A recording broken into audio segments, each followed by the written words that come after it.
Дәресебезнең теория өлеше тәмам, практик өлешенә күчәбез. Теореманы әзер сызымнарда мәсьәләләр шешүдә кулланудан башлыйк.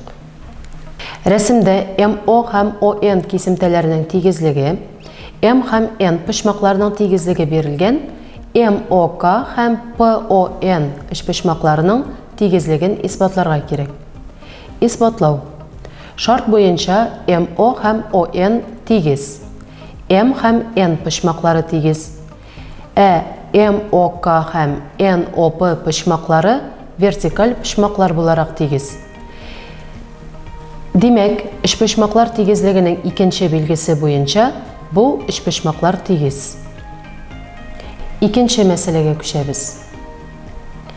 Рәсемдә 1 һәм 2 почмакларның тигезлеге, 3 һәм 4 почмакларның тигезлеге бирелгән, SEF һәм SKF почмакларының тигезлеген исбатларга кирәк. Шарт буенча 1 һәм 2, 3 һәм 4 почмаклары тигез, SF ягы уртак. Димәк, SF ягы һәм шул як янындагы 1 һәм 2, 3 һәм 4 почмаклары тигез. Моннан чыгып, почмаклар тигезлегенең икенче билгесе буенча SEF һәм SKF почмаклары тигез дип әйтә алабыз. Исбатланды. Алдагы мәсьәләгә күчәбез. ABC һәм A1, B1, C1 почмакларында AB, A1, B1 ягына тигез, BC, B1, C1 ягына тигез, шулай ук B почмагы B1 почмагына тигез. AB һәм A1, B1 якларында ACD һәм A1, C1, D1 почмаклары тигез булырлык итеп, D һәм D1 нокталары билгеләнгән. BCD һәм B1, C1, D1 почмакларының тигез икәнен исбатлагыз. Димәк, мәсьәләнең шарты буенча ABC почмагы A1, B1, C1 почмагы бирелгән.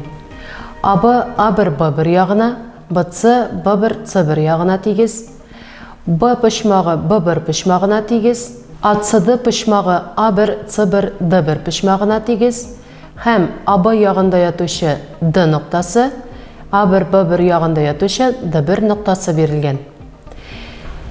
Безгә BCD һәм B1, C1, D1 почмакларының тигезлеген исбатларга кирәк.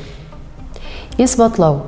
Шарт буенча AB, A1, B1-гә, BC, B1, C1-гә тигез, шулай ук B почмагы B1 почмагына тигез. Димәк, почмаклар тигезлегенең беренче билгесе буенча ABC һәм A1, B1, C1 почмаклары тигез. BCD почмагы BCA һәм DCA почмакларының аермасына тигез. B1, C1, D1 почмагы B1, C1, A1 һәм D1, C1, A1 почмаклары аермасына тигез. Үз чиратында ABC һәм A1, B1, C1 почмакларының тигезлегеннән чыгып, BCA почмагының B1, C1, A1 почмагына тигез икәнен әйтә алабыз. Шарт буенча ACD почмагы A1, C1, D1 почмагына тигез.